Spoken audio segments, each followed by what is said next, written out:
Welcome back to the, well, not stream. This time it's a video on YouTube, everybody. And it's illegit here. And we're going to do an ICM hand review real quick. And not one of our own. We're doing one of popular poker streamer Jaime Staples. Um, so I was watching this highlight video and I noticed a spot that seemed interesting to me. I wasn't sure. And also, I didn't agree with his analysis in game, but I wasn't sure if I was correct. Obviously, but I was interested to run it and see, where the line was on this particular bubble hand that he played. Not the one you're looking at, the one that's about to be played right after. We're going to analyze it and see, what our calling ranges should be. Also, this is a bounty, so bounties. It's interesting to think about.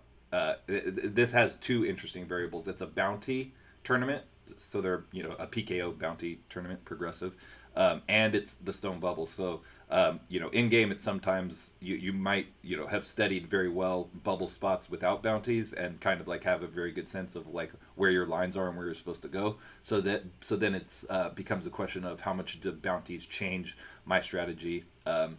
On the stone bubble, which is the situation that he's in the hand that we're about to show. So let's watch the hand first, and then we will go through it. And I've already plugged it in, and we can look at the answer. All right. Well, nothing you can do there. I mean, that's just one of those things where you play well, it doesn't matter. All in, we cover for a bounty with fives. Okay, so this is the hand, and before I let him go on, you'll notice all of the relevant information is on the board here. Over here, he's got the bounties, or not the bounties. On the table are all the bounties of all the players in the game, and then over here are all the payouts. And also, there's 14 of 11 left. There's 14 left. 13 make the money, and he's in 11th place. And also, so if he's in 11th, and this guy's slightly shorter than him, then this guy's in 12th, and then that means on the other table that's left, there's two players who are shorter than both of them. Obviously, the one variable we don't know is all the stack sizes on the other table. But if there's two who are shorter than them, I just assumed that they were, just a little bit shorter than both of them. Like 120,000 and 100,000 or something like that, which is going to be certainly close enough to correct for our sim. Anyways, so let's continue watching the hand. Okay, and like I said, the situation is he's on the bubble. There's a bounty which he covers for, but he's going to talk about this a little bit, and so I'll just let it play through for now. And the bounty is very relevant. It's $87. We're not covered here. So without any bubble Whoa. implication, I think we're all in. The problem is if we lose here, we are the shortest. Still think it's probably a gamble, though. It's kind of sick. I'm curious. He says without any bubble implication, which is not true, right? Because if he loses here and is crippled, he's the micro stack on the bubble. So I mean, he's not like I think what he means is if he loses here, he doesn't go out on the bubble. He's still alive, which is true, obviously, but he's in very big danger of going out on the bubble still if he loses here, right? It's for a lot of his chips, even though it's not for all of them.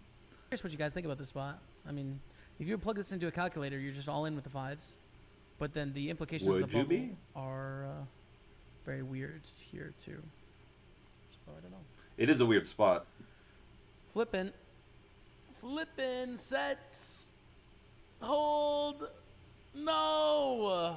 Oh, come on, man. All right, so he ends up chopping, but that's kind of irrelevant. Question is, what's he supposed to call here? Also, we can look at what the guy who shoved is supposed to shove here. So basically, just intuitively though, looking at this hand, right, the bounty is worth 87, and the min cash, if you look down in the left-hand corner, you can't really see it right now. If I go like this, but it's 120. So min cash is worth significantly more than this guy's bounty, right? And if you're one off of the money and losing could cripple you, intuitively, even doesn't it just seem wrong that gambling for 80 is worth very likely if you don't gamble you have a very good chance of winning 90. I mean not 90, 120. So that's why intuitively it didn't make sense to me that fives is a snap call there. I was like at best that's like very close, and also I think it's just a fold. Unless the guy shoving is shoving a lot like wider than I think he probably should be. Again, given the fact that there are two shorter stacks on the other table, I think the bubble implications are still quite severe there, and the bounty basically doesn't make up for them. That was why I reviewed the hand, because that was my sense, and obviously we'll see if I was right once we go check out the solve here, or the sim. So let's go look at the sim and see what the actual right answer is. Oh, sorry. Yeah, there we go. All right. So this, I put in all the variables here, everything, the bounty amounts on our table, all the stack sizes, the fact that there's 2 shorter stacks on the other table, and we're on the stone bubble, right? And most likely the shorter stacks on the other table are not like micro stacks, or else he probably would have said something about that. So most likely they have, a little bit less than the 2 shortest stacks on this table have, which is what I assumed. But if they were even shorter, it'd be even worse. But anyways, so the shoving range for the guy who shoved, look how tight he's supposed to be shoving, given the bubble implications here, and the fact that there are 2 shorter stacks, and that he's covered by everyone behind. So he's supposed to be shoving an extremely tight range here, and as you see, he did show up with Ace King suited, so like he shoved a hand that is in this range. So again, if you assume that he's shoving a lot wider than this, with which Jaime might be, like he might assume that he's shoving, 4s and 3s, 5s, 6s, and 7s, and then also like Ace 5 suited, Ace 8 suited, Ace 9 suited, Ace 10 off, Ace Jack off, and maybe he is, who knows? But the point is, this is at equilibrium, what he's supposed to be shoving, and he's supposed to be shoving an extremely tight range. And so obviously, if he's shoving this tight of a range, obviously you have to call a very tight range behind him. It's very straightforward. It doesn't really matter that you're covering for a bounty when his range is this narrow, especially because for Jaime, he's very much risking going out on the bubble by calling, even though in this exact hand he's not necessarily going out. And so if you look at Jaime's in the range he's supposed to rejam with is this tight. It's 9s plus Ace Queen suited plus Ace King off plus. So, I mean, it's not really close at all, obviously. And that was my...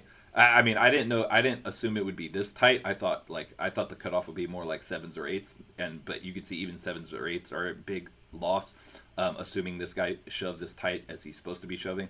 Let's change. We can fiddle it with it a little bit, right? And see, assume that this guy doesn't realize exactly how tight he's supposed to be. So I'm adding hands here, which you can't see, but I'm not going to bother bringing up. I'm adding 7s. I'm adding all Ace Jack offs, which even those are not pure jams in this spot. I'm adding Ace 9 suited. I'm adding some King Jack suited, some 6s. Okay, so we're widening this guy's jamming range a little bit, right? Now let's see what that does for Jaime's respondent range. It gets 8s in there when they weren't before. And now, 7s are slightly losing. But as you can see, 5s were just a massive losings. And even if we widen this guy a little from what he's supposed to be, 5s are just like a huge losing, -1, full big blind or whatever. So yeah, it's just not close with 5s. Unless this guy's range is even wider than it's supposed to be. Let's add some others. Ace 8 suited, Ace 5 suited, King 10 suited, King Queen off, pocket 5s, pocket 4s. Okay, now against this range, what are we looking at? Okay, so now against this range, 7s and 6s barely get in there, but 5s still are not there. So it's kind of very sensitive to whether the big blind understands his bubble situation and how tight he's supposed to be shoving, given the fact that there are 2 shorter stacks on the other table. And if he does, and he shoves appropriately tight, which is extremely tight, then 5s are an easy fold. If he opens up and he's got like this range, which is probably something more like what Jaime was expecting to be up against, I would imagine. Let's add a couple more hands in there. Best response.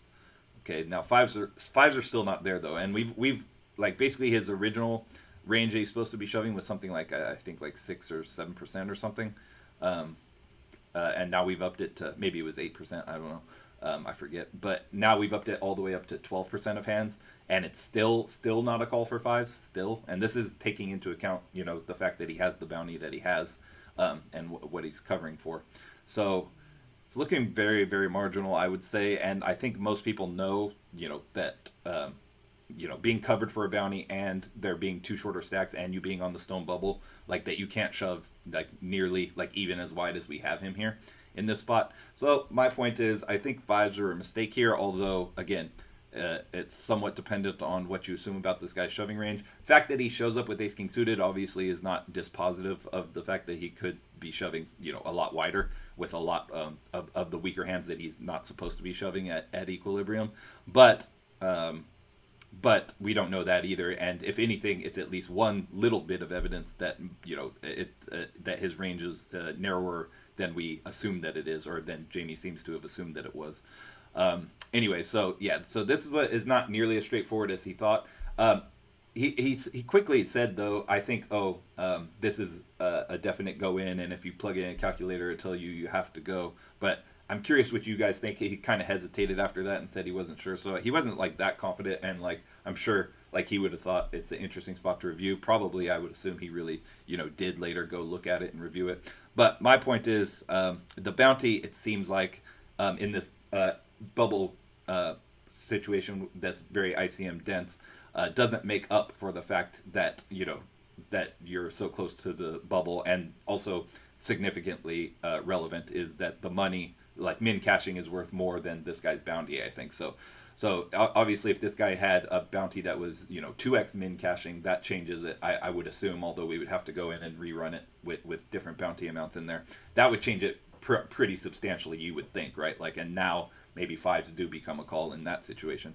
But with him having a bounty that's worth less than min caching, I think that's like a very big variable in this case. And also, so like at best case scenario, cutoff is closer to around sixes. Again, this is assuming he shoves a little wider than he's supposed to, and probably closer to around sevens is the cutoff. And then like ace queen off plus ace jack suited plus, essentially, similar to what these ranges were originally.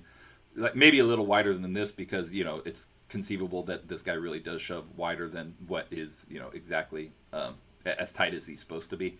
But anyways, that is an interesting bubble spot, and it was kind of illuminating to me, especially like I don't play bounties as much, or I haven't played them as much. I hadn't played them before they came to ACR recently. So whenever I have a chance to study a bounty bubble spot, I'm going to take it.